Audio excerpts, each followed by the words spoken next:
Dando continuidade ao 21º dia. Recuse dar ouvidos a fofocas.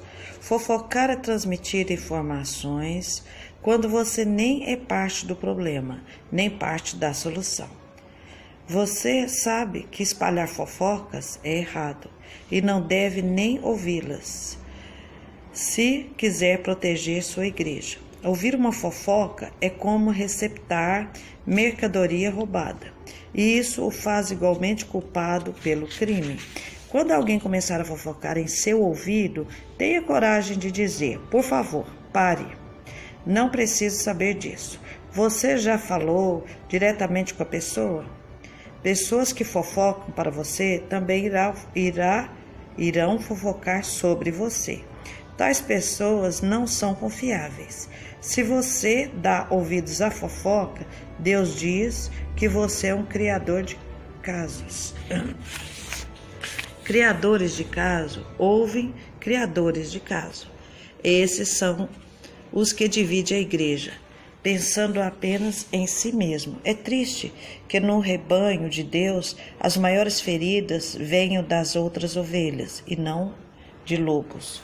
Paulo alertou sobre os cristãos canibais, que devoram os outros e destroem a comunhão.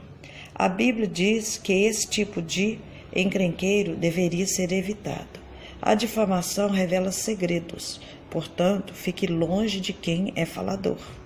A forma mais rápida de pôr fim a um conflito, seja em uma igreja, seja em um grupo pequeno, é carinhosamente enfrentar os que estão fofocando e insistir em que parem.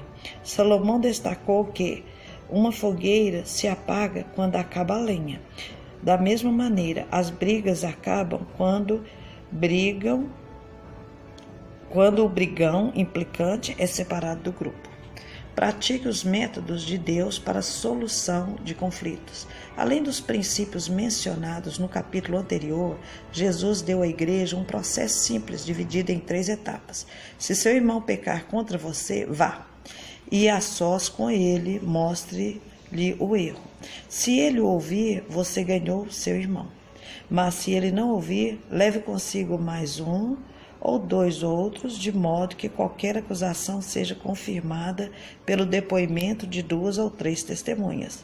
Se ele se recusar a ouvi-los, conte à igreja. Em meio a um conflito, temos a tentação de nos queixar a terceiros, em vez de corajosamente falar a verdade de maneira amorosa à pessoa com quem estamos aborrecidos. Isso só torna o assunto mais grave. Em vez disso, você deve ir diretamente à pessoa envolvida. O confronto em particular é sempre o primeiro passo, e você deve tomá-lo o mais rapidamente possível. Se você não for capaz de resolver as coisas somente entre os dois, o próximo passo é levar 1 ou 2 testemunhas para ajudar a confirmar o problema e reconciliar o relacionamento. E o que fazer se a pessoa ainda persistir teimosamente? Jesus ordena que se leve o assunto à igreja. E se a pessoa ainda assim recusar a escutar, você deve tratá-la como a um incrédulo. Apoie o seu pastor e os líderes. Não existe um líder perfeito, mas Deus dá aos líderes a responsabilidade e autoridade para que mantenham a unidade da igreja.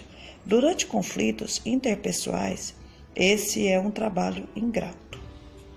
Pastores têm frequentemente a desagradável tarefa de agir como mediadores entre membros magoados e imaturos que estão em conflitos.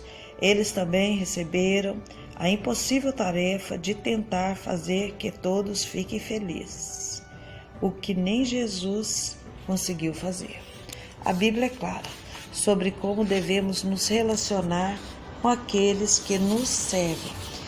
Sejam sensíveis a seus líderes pastorais, ouçam seus conselhos. Eles estão atentos à condição da vida de vocês e trabalham sob a restrita supervisão de Deus. Contribuam para a alegria de sua liderança e não para o sobrecarregar. Por que tornar as coisas difíceis para eles?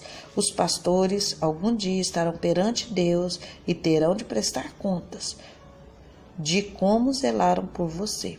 Eles cuidam de vocês como quem deve prestar contas, mas você também terá de prestar contas. Você prestará contas a Deus sobre a forma que seguiu seus líderes. A Bíblia dá aos pastores instruções específicas sobre como lidar com pessoas desagregadoras no meio da congregação. Eles devem evitar discussões e ensinar gentilmente o contrário, enquanto oram para que elas mudem. Devem admoestar os que são polêmicos, rogar por harmonia e unidade, repreender os que forem desrespeitosos com a liderança e remover os desagregadores da igreja, caso não considere os dois avisos. Protegemos a congregação quando honramos os que nos servem como líderes. Os pastores e anciãos necessitam de nossas orações, incentivos, apreço e amor. Recebemos as seguintes orientações. Agora, lhes pedimos, irmãos, que tenham consideração para com os que se esforçam no trabalho entre vocês, que os lideram no Senhor e os aconselham.